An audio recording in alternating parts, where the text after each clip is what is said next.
Monsieur le président directeur général de BinRIA, que je cherche des yeux, le voici, monsieur le président du comité stratégique de filière, mesdames et messieurs les industriels, je voudrais en premier lieu remercier vraiment OVH Cloud, et vous plus particulièrement, cher Michel, pour votre accueil aujourd'hui. Et je me félicite que les acteurs de la filière aient répondu présent et soient bien représentés parmi nous aujourd'hui. Alors, je crois que je n'ai pas besoin de convaincre l'Assemblée que cette séquence est une séquence importante. Par les montants et l'ambition évoqués, on y reviendra, mais également sur un sujet qui n'est pas anodin, de par la symbolique et la question technologique qu'il porte. Je sais que l'annonce de ce plan de soutien à la filière cloud était attendue depuis plusieurs mois. Je conviens que son décalage, parfois pour des raisons un peu contingentes, a pu susciter une forme d'impatience. Bref, nous y voilà. C'était important pour moi de venir vous présenter aujourd'hui, de présenter devant vous le fruit de ce qui, dans le fond, a été plusieurs mois de travail de l'État, bien sûr, du ministère de l'économie, du ministère de la recherche, du SGPI, mais aussi de l'écosystème qui a été très largement consulté. Il était par ailleurs symbolique pour moi de le faire ici, chez OVH Cloud, dont la grande réussite de l'entrée en bourse, le mois dernier, incarne à la fois le succès et la richesse de tout un écosystème.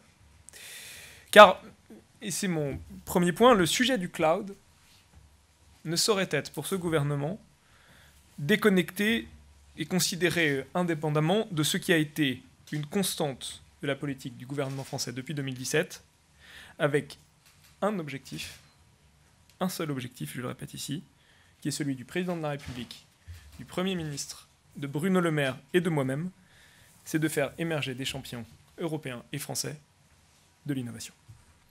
Alors, bien sûr, au sein de cette ambition, le cloud a une place particulière.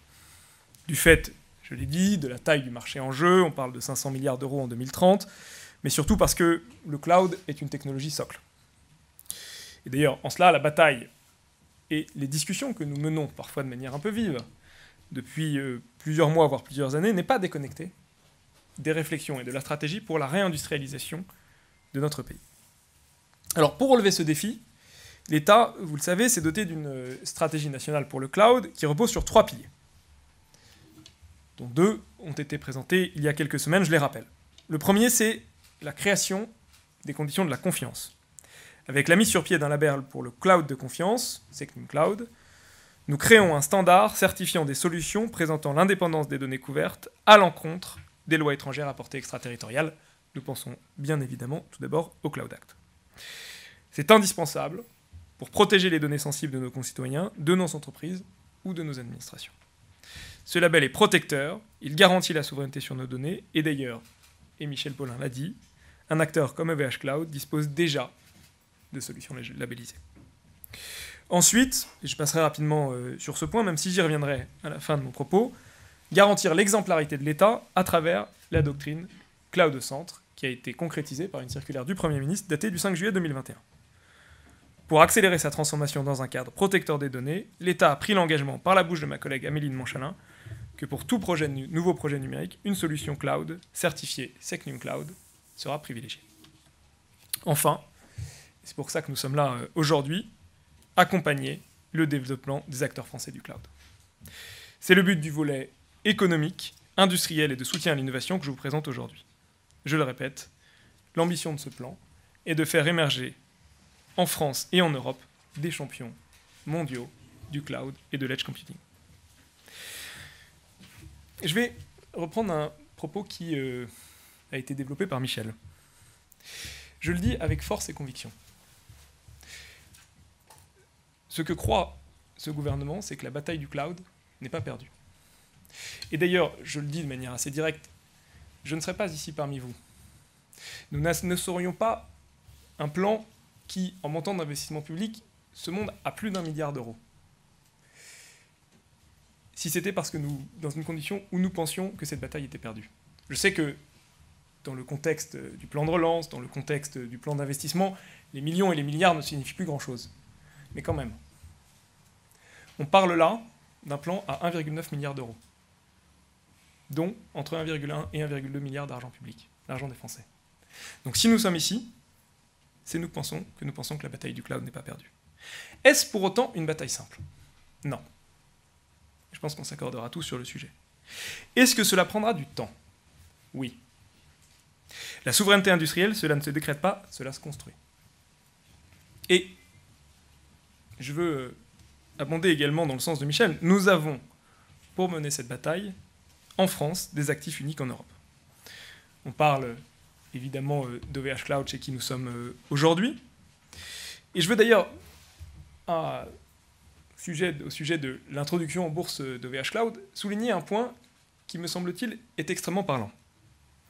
Celui de l'appétit des investisseurs particuliers pour l'action OVH Cloud, qui traduit à la fois la force de la marque, certes, mais aussi, j'en suis persuadé, sur le long terme, le potentiel de la French Tech et la résonance des thématiques de souveraineté numérique. Mais, et vous êtes bien placé pour le savoir, OVH Cloud n'est évidemment pas seul. Je pense à Scaleway, à ODrive, à OutScale évidemment, mais aussi à toutes les entreprises, et nous en avons vu une partie juste avant, qui, par-dessus la fourniture de services cloud, développent des solutions logicielles, des solutions intégrées, qui font la richesse verticale et la capacité technologique de l'écosystème français. Je pense aussi à l'Inagora, dont je vois un illustre représentant dans la salle, que je connais bien. Dans cette logique, le plan que j'annonce aujourd'hui est un message sans précédent de confiance et d'ambition. Et prenez-le comme tel. Ce plan, je l'ai dit, est inédit. Il est doté de près de 2 milliards d'euros de cofinancement public et privé, qui mobilisera près de 700 millions d'euros de la part de l'État, PIA 4 et France Relance, près de 450 millions d'euros de financement européen et 700 millions d'euros de financement privé.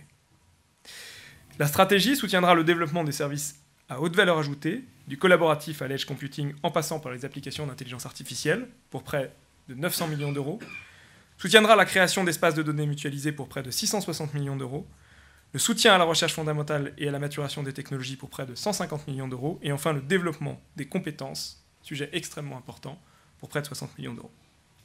Ce plan est le résultat d'un dialogue entre l'État et l'écosystème. Des consultations publiques menées avec les acteurs de la filière, notamment dans le cadre du CSF Industrie de Sécurité, des grands projets et partenariats européens comme GaiaX et l'IPCEI, et de l'appel à manifestation d'intérêt lancé au début de l'année. Comme vous le savez, et un certain nombre d'entre vous y a participé, l'opérationnalisation de cette stratégie industrielle a déjà commencé. 23 projets de R&D ont déjà été sélectionnés par l'État pour un financement public de plus de 421 millions d'euros. 85% de ces financements seront dirigés vers des PME, des startups, des instituts de recherche, des projets open source ou des projets de relocalisation d'activités industrielles en France.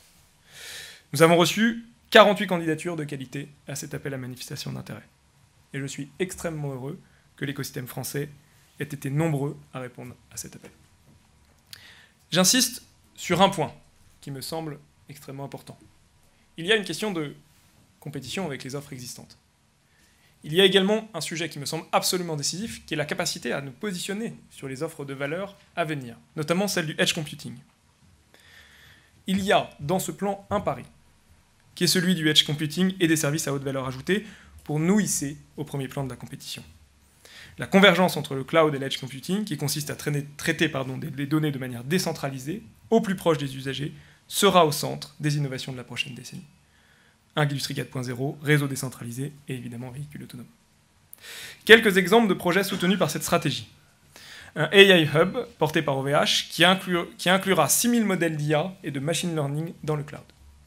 L'objectif du projet est de créer une plateforme de services d'intelligence artificielle s'appuyant sur l'infrastructure OVH Cloud pour innover et accélérer leur croissance dans un cadre sécurisé et protégé des interférences extraterritoriales. Plusieurs plateformes de edge computing, je les citais, qui incluent notamment le CEA, INRIA, l'Institut Mines Télécom, Capgemini ou encore Scaleway. Des usages de jumeaux numériques dans un espace de données partagé pour la Smart City, porté notamment par Gandhi, Télécom Sud Paris et 5 autres PME. Une nouvelle plateforme cloud pour les acteurs de la recherche publique, avec des fonctionnalités avancées d'intelligence artificielle et de calcul haute performance, Consortium comprenant notamment INRIA, le GENSI, le CNRS et OVH Cloud. J'insiste sur ce point. Il est extrêmement important que les étudiants soient aussi formés sur des outils français. Ou encore, et cette liste n'est pas exhaustive, un catalogue de solutions PaaS et SaaS sur une infrastructure Secnum Cloud développée avec la société Outscale. Nous allons engager prochainement les prochaines étapes de la mise en œuvre de ce plan. Cela passera en particulier par des actions dans les domaines des outils collaboratifs, des technologies de rupture, des talents et des compétences, et la montée en puissance du cloud de confiance. Je pense notamment au lancement d'un appel à manifestation d'intérêt pour le développement des offres de travail collaboratif en SaaS avant la fin 2021, segment clé pour la complétude et la compétitivité du panel de services pourvu par les offres cloud. Je pense aussi à un nouvel appel à projet qui sera ouvert au premier trimestre 2022 pour compléter le soutien aux projets de R&D, notamment ceux d'envergure européenne, ainsi que pour identifier de nouveaux projets disruptifs. Un effort important sera consacré à la recherche fondamentale autour des technologies de rupture du cloud, à travers un programme équipement prioritaire de recherche piloté par le CEA INRIA, doté de 66 millions d'euros. Les talents et la formation feront aussi l'objet d'un examen et d'un soutien décidé. C'est le nerf de la guerre, comme pour toutes les économies numériques. Pour répondre aux besoins de personnel qualifié des fournisseurs de services cloud ou pour faciliter l'adoption du cloud chez les utilisateurs, l'État investira 30 millions d'euros dans la mise en place de nouvelles formations initiales et continues. Dernier point, mais qui n'est pas le plus anecdotique. L'État va ouvrir des travaux avec les acteurs émergents sur un dispositif d'accompagnement de nos acteurs à l'obtention du label Secnum Cloud. Je veux, avant de conclure la présentation de cette stratégie, dire peut-être un mot plus principiel de cette compétition du cloud, qui nous occupe beaucoup, nous a beaucoup occupés. Pour dire plusieurs choses.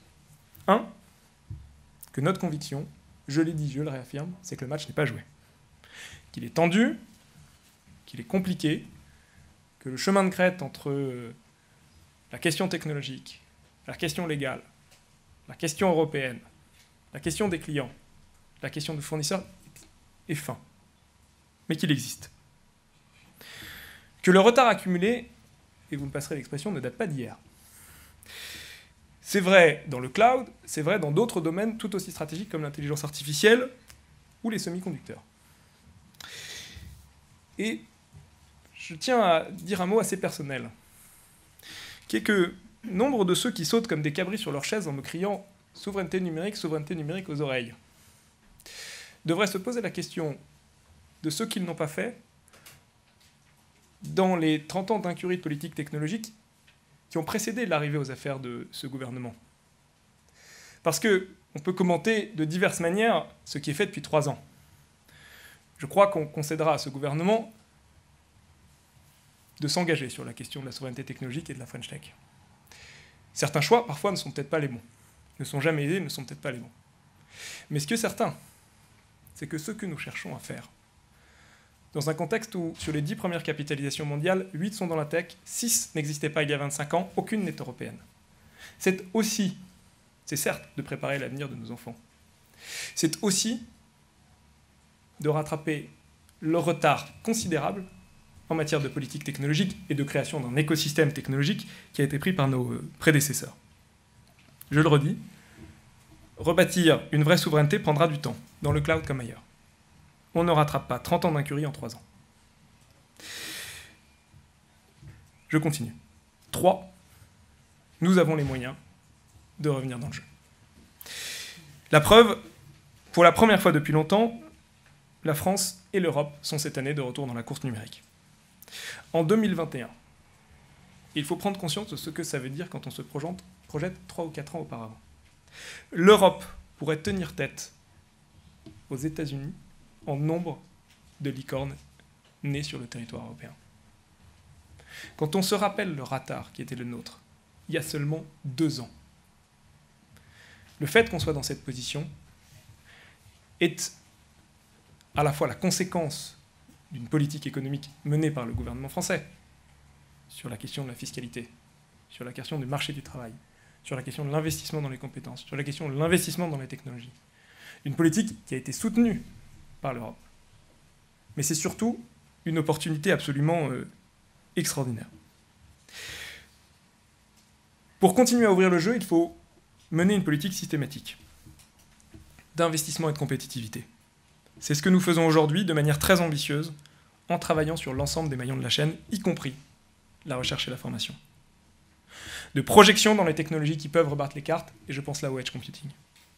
D'attractivité. La réussite récente de la French Tech n'aurait pas eu lieu avec une politique autarcique. Je le répète, la réussite récente de la French Tech n'aurait pas eu lieu avec une politique autarcique. Pour cette raison, toutes les solutions protectionnistes sont légalement et économiquement hémiplégiques. Elles le sont d'ailleurs technologiquement. Que fait-on pour les VM et les puces? Il faut mener une politique déterminée et systématique de concurrence loyale. Et je rejoins ce qu'a dit Michel Paulin. La France défend, ce qui n'est pas le cas de l'ensemble de ses partenaires européens, l'inscription du cloud dans les services soumis au Digital Market Act. Ce point est extrêmement important. Enfin, une politique systématique et continue d'indépendance européenne en matière de données sensibles. La labellisation française Cloud de confiance, qui postule la non-soumission des données stratégiques au cloud américain, a été pionnière. Les Allemands et les Italiens sont en train de nous emboîter le pas. Là aussi, la France défend l'adoption d'un label unifié de même nature, avec la même exigence au niveau européen. Je le dis en creux. La France s'opposera à tout label unifié au niveau européen qui ne serait pas, qui ne postulerait pas l'indépendance au Cloud Act américain. Vous l'aurez compris, la souveraineté numérique ne se décrète pas, elle se construit sur le long terme. Et à cet égard, soyons très clairs, et là je veux répondre à l'appel très clair, lui aussi, lancé par Michel Paulin. Cette stratégie aura réussi si les parts de marché des clouders français progressent dans le secteur privé comme dans le secteur public. Je souhaite que les grands donneurs d'ordre privés jouent collectif et allouent au moins une part de leurs hébergements et traitements de données aux offres compétitives des clouders français et européens. Gaia-X doit aussi servir à cela. L'État, je le dis au passage, ce n'est pas totalement anecdotique, est tenu par le Code des marchés publics et la réglementation européenne dans le domaine des aides d'État. Mais au-delà de cette contingence légale, je crois que nous pouvons nous accorder sur le fait que cette stratégie industrielle aura réussi. Si à la fin de ce plan, dans 4 ans, les débouchés de la filière ont eux aussi progressé de manière importante dans les marchés d'État. Nous le souhaitons tous. Ce plan est sans précédent et ambitieux. Il nous faut désormais tous nous remettre au travail, nous serrer les coudes, nous retrousser les manches et bâtir résolument les champions du cloud qui bousculeront le paysage actuel. Je vous remercie.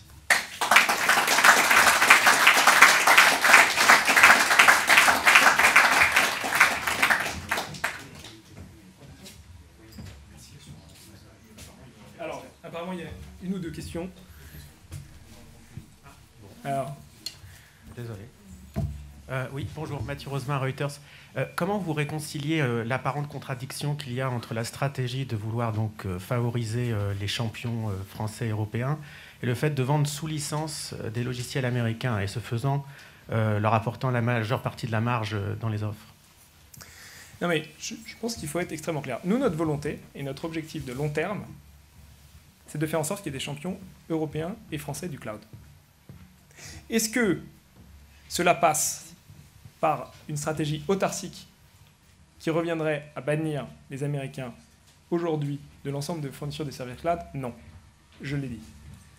On a une double responsabilité. Un, faire en sorte que les acteurs français et européens soient au bon niveau de compétitivité, c'est ce qu'on fait aujourd'hui. On a aussi la responsabilité, qui est une responsabilité légale, de faire en sorte que dès lors qu'il y a une fourniture de services par des services américains, les données soient légalement indépendantes du Cloud Act américain. C'est à cela que servent, on verra d'ailleurs, puisqu'ils feront l'objet d'une évaluation le jour où ils seront réellement en service. Je note qu'aujourd'hui, l'offre d'OVH est en service, les offres qui ont été annoncées ne sont que des projets d'entreprise communes.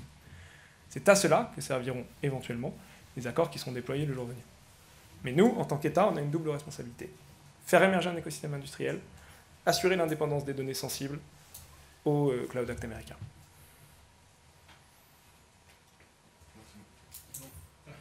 Bon. Comme il me semble que c'était un peu la question qui brûlait les lèvres de tout le monde, ça permet de clarifier les choses. Merci beaucoup. Merci beaucoup, monsieur. Merci. Merci à vous.